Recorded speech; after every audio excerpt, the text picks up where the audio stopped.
Hello, book friends, and welcome back to All the Things Sort of Truth, the alcohol-fueled chapter-by-chapter reread of the Sort of Truth series by Terry Goodkind, with a bone ball of craft brew on the side.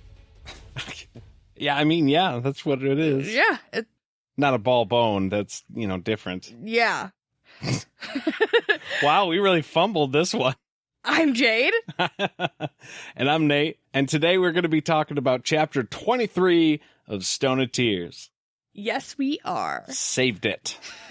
Super smooth. So, this chapter is...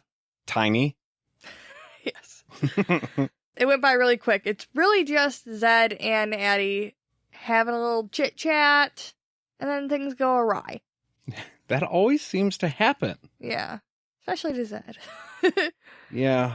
Just when you're getting used to being with Zedd and yeah, I'm enjoying the hell out of this chapter, shit goes south, and then Terry abruptly turns the corner, like you've talked about before. Cliffhanger! There we go. Oh, yeah. It is a book of cliffhangers so far. But Zedd is the guy who is known for saying nothing's ever easy. So that's just his experience. Right. That's what he knows. And, obviously it's true. And I know at one point, I'm pretty sure it was in the last chapter, he actually said, I don't come with good news, usually. I usually only bring the bad shit. Yeah, that's Adie said that to him. Yeah. So, the time's come for Zedd to reluctantly tell Adie what he did with the stone. Stone of Tears. Yeah, I remember you and I talking about this. We didn't understand why he did what he did either. Well, he tells her that he put it on the necklace around a little girl's neck, and he doesn't know where she is. It's just gone. No big deal. It's only the thing that keeps the keeper in the underworld. Right. It was put around the keeper's neck by the creator to, chain him there. And now apparently it's on a little girl's neck? Yeah. It's probably not the best place for it to be. No. Addie's pissed that he even touched it, though. She freaks out when she finds out that he touched it. Yeah, I'm not sure why touching it was that big of a deal to her. It's a stone. It might have some magical properties, but what did they expect? Zedd does say something to that effect. He's like, well, what do you want me to do? You want me to just not touch it at all? Right. And let the screeling take it? That wasn't an option. Right, but right now she's scolding him about putting it around the neck of a little girl, and I just thought it was really funny because he definitely doesn't have the high ground about that whole Nightstone situation anymore. Oh, yeah, no, he needs to be quiet about that. Never mind, no, we're not talking about that anymore. We're on to this whole other thing, Adie. What are you talking about? Remember when you were literally comparing handing that stone like candy to a child? Yeah. Weird.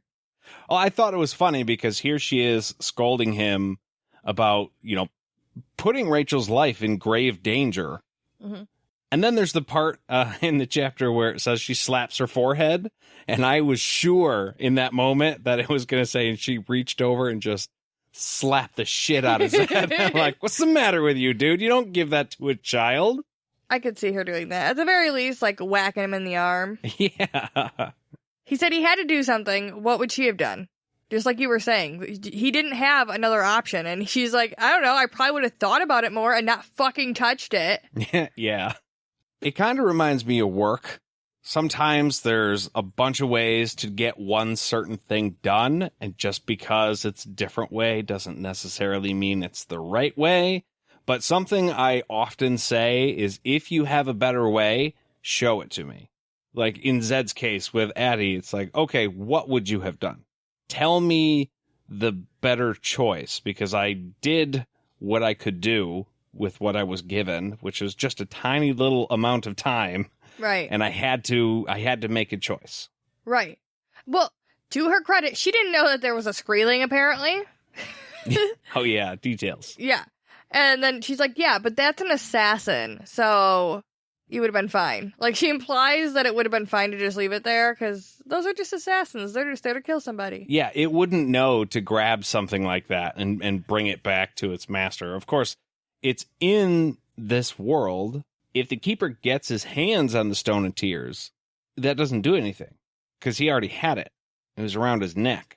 I don't know, because apparently he's trying to get it back. Maybe he just would want it to keep it from the good people. Like a collar, kind of. It's in my possession, locked away, so I know it can't be put on my neck. Right. Essentially. Yeah, okay, that makes sense.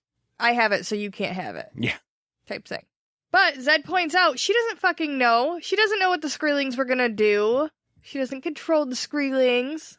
She's like, okay, I don't know, but I can assume that maybe. And then he asks, what, should he have kept it in his pocket? You know, a gifted person that is going to attract all the bad shit to them? Is that a good idea? Yeah, just lead them right to me. That's smart. Or even, like he says, too, or I'll just hide it away somewhere. I know exactly where it is. So then when they torture me to get the information, which they will, Right. we know this for a fact. Yeah, it's happened. A bunch of times. Then I'll eventually blab, and then they'll have it. Mm-hmm. Which, to be fair, is still a possibility. It'll just be like, oh, you gotta find a little girl now. She's in another place. Yeah, but even that's a clue. That's all I'm saying. Like, you had nothing to go on before. Even I gave it to some girl. Yeah. She has it. Then you're like, okay, well, at least it's not buried somewhere. Yeah. But, okay, so he did his best. And Adie agrees, okay. Still think it was dumb, but I got you. Maybe you made an okay choice. Not a great one, but like a passable one. Right. She tells him that screelings need specific instructions. In the world of the living, they are not good at searching. They're kind of like, I don't know, moles or something?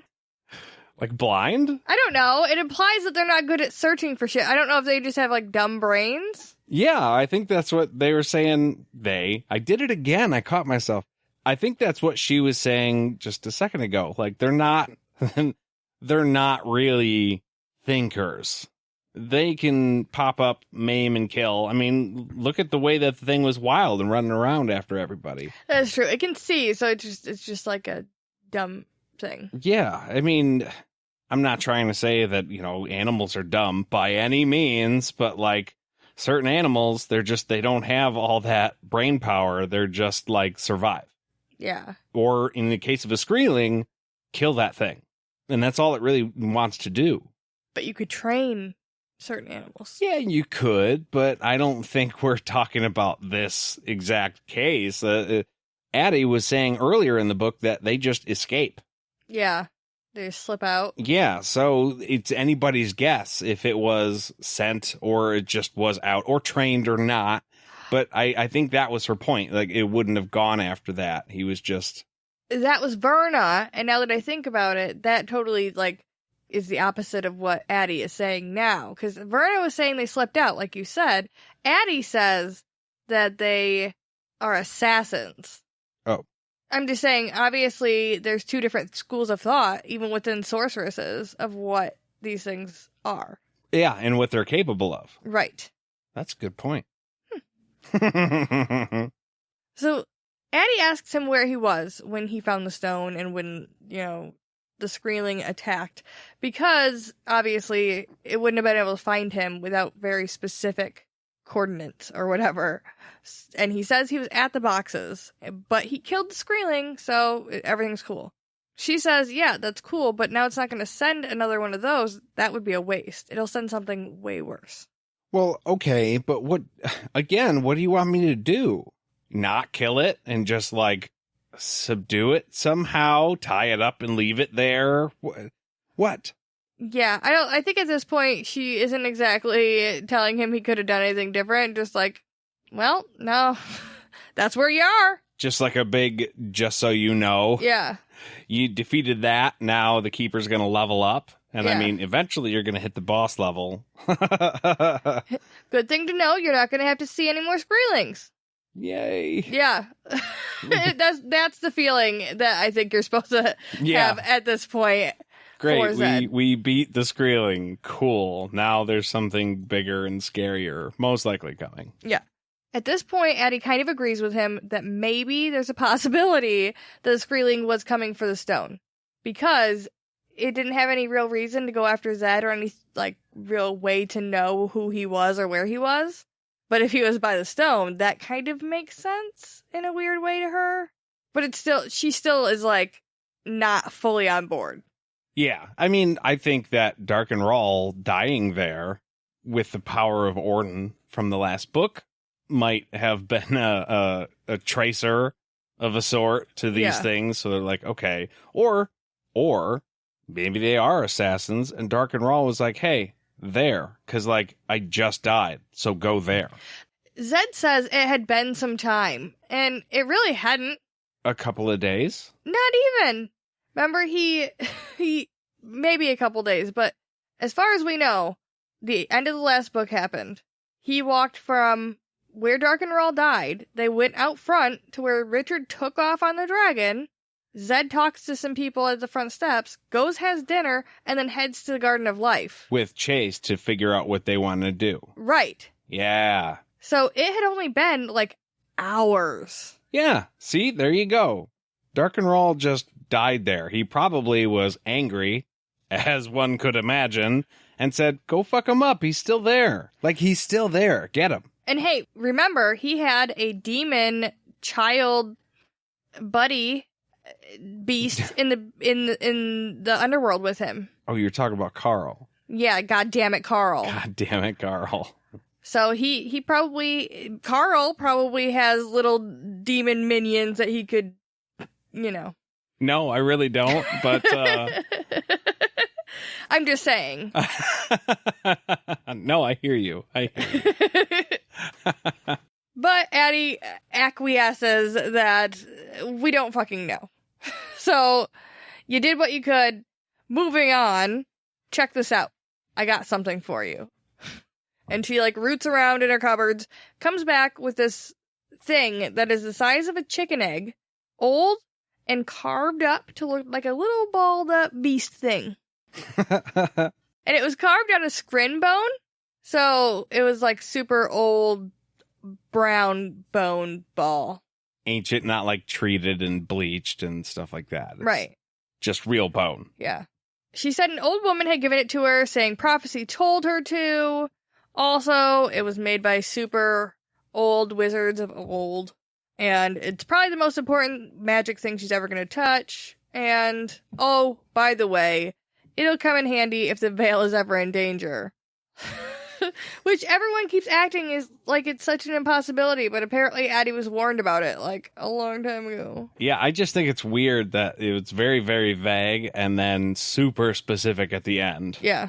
You know, like, who knows how this thing will help you? It's ancient and it's cool looking. It's all carved up. By the way, in this one extreme instance that may or may not occur in your lifetime, this could be extremely valuable. Prophecy's a bitch. But maybe not. Who knows? I'll sell it to you for the low cost of $3 million. Well, Zedd takes it and he floats it in the air like Anakin and that fucking pear thing. You know the scene I'm talking about? Yeah. He checks it all out all over the place. And it's weird. His magic like slides right off of it. I think the book said like leather on ice. Which was a weird... I've never worn leather shoes. New boot leather on ice, when it still has the oil and stuff in it.